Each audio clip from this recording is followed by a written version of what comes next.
Confidence is the quiet belief that you can face life as you are without needing constant proof or approval from others.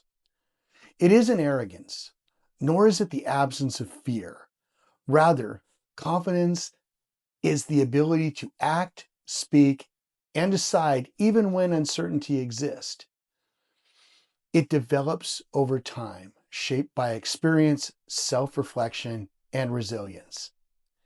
In this episode, I talk about the steps I take in building a strong sense of confidence that will continue to develop and strengthen over time.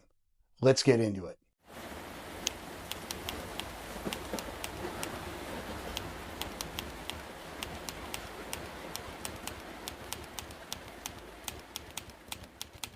I initially believed that confidence is something you are born with, but over time, that belief changed.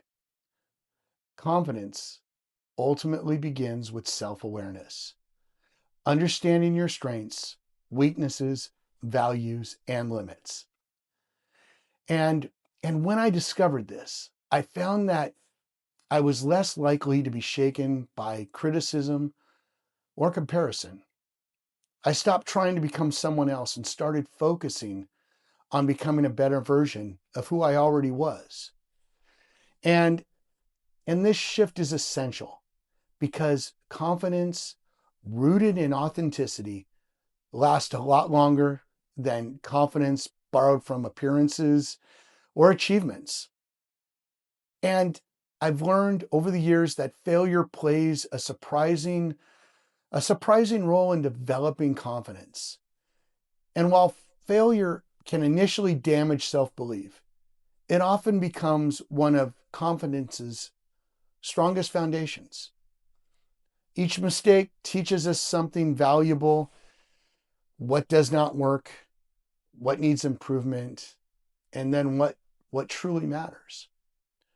When I finally realized that failure does not define my worth, I gained the courage to try again.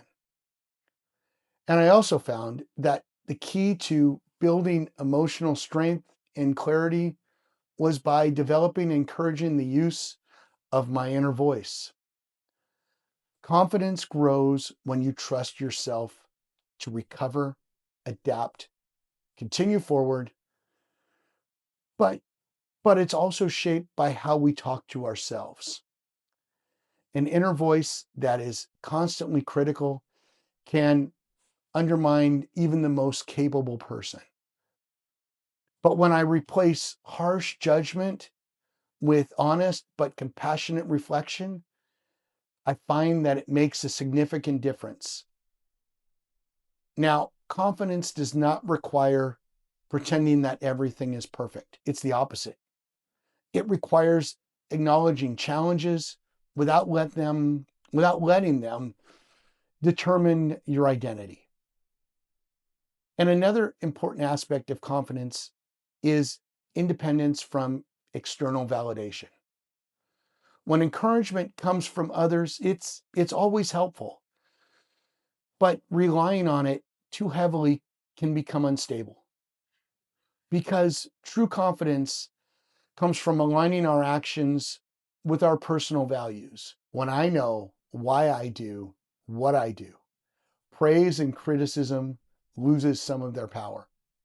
And therefore, I'm now guided by purpose rather than opinion, which to me creates a deeper sense of stability.